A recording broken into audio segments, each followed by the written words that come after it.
incentive grants were available through 2011. So your state legislature has one or two more tries to make this happen, and hopefully they will.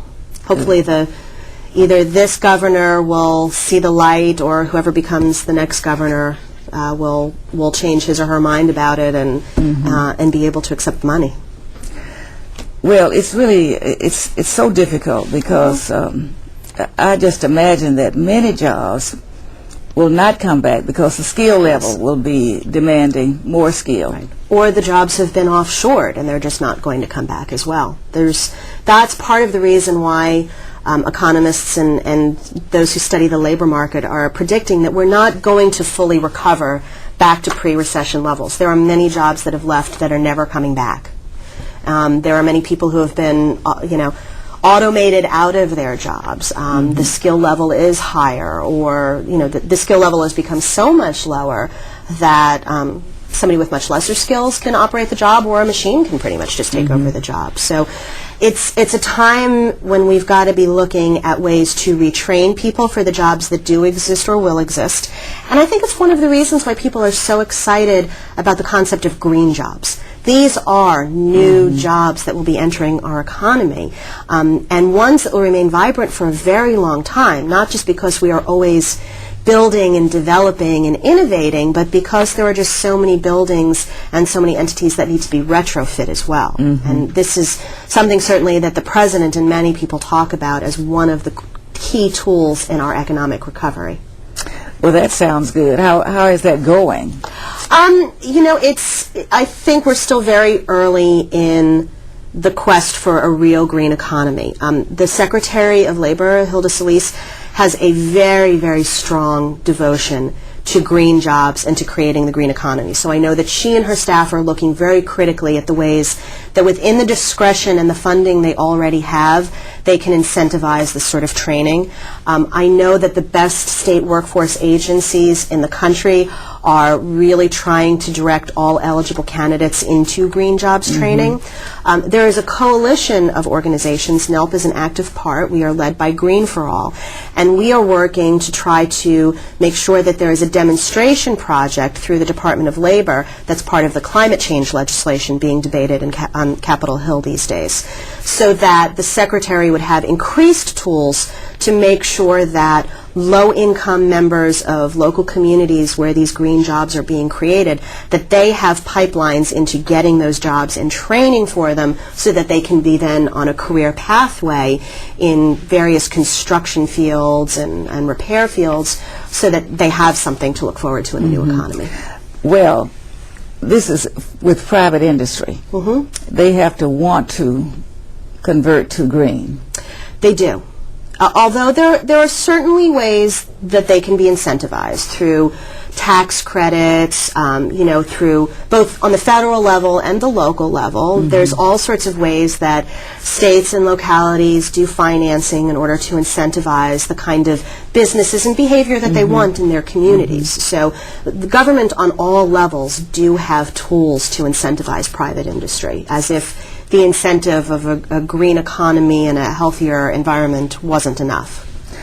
Well, we should have plenty of jobs like that in Texas. We've been we're a little slow about making these changes, and we need to. They're difficult to make that change when you've been doing the same thing for years and years. We are moving away from fossil fuels, and Texas was known for its oil. Right. But we know now, whether we accept it or not, we know now that we need to change to alternative fuels for more than one reason. And so hopefully we can get some companies that are willing to start that. I know we have some wind farms going, and we're beginning to talk about solar buildings, and maybe we need to stress that a bit more so that the public, the business people won't feel so threatened by these changes or thinking they're too expensive for them to make.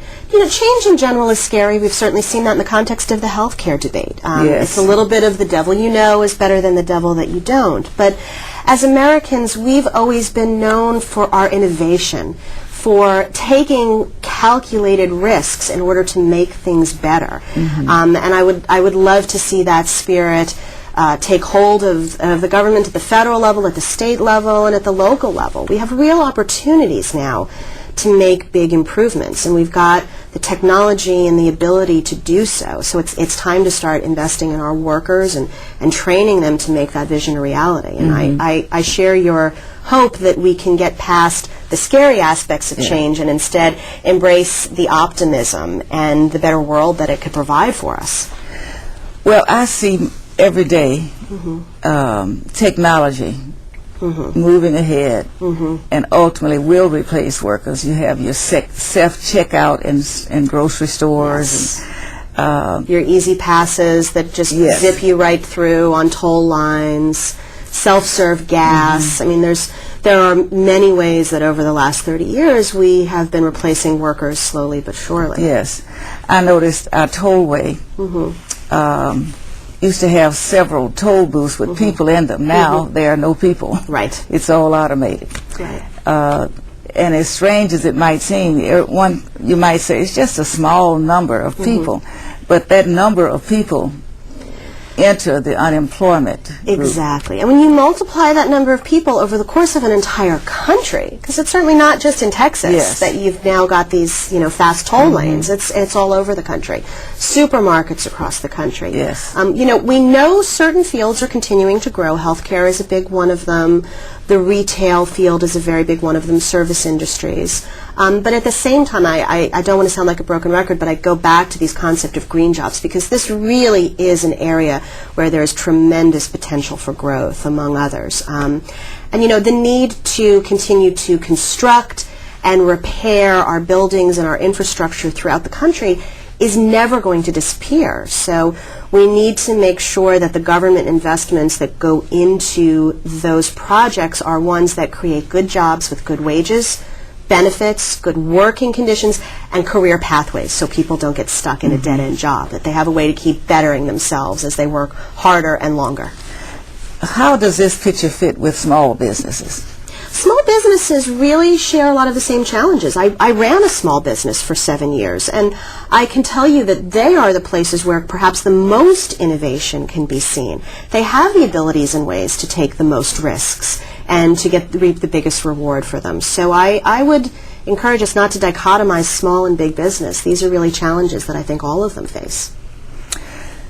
If a small business decided to try to move into the green job section, what is their first step? I think they should be looking at the Department of Commerce and the Department of Labor for guidance about the kind of projects that are out there, the incentives that exist in order to take up green jobs and hire people to do them. That would probably be their first step. Sounds great. We're going to get past this time, whether we like it or not. Right. I really think that we will, because we have such a strong will to do so. Well, let me thank you for taking time out of your schedule to come. I've learned a lot, and maybe I could go home and share this information with some of the people that are worried about their own future in their business. Well, thank you for the work you do for your constituents. It's very important. But thank you. See you next week.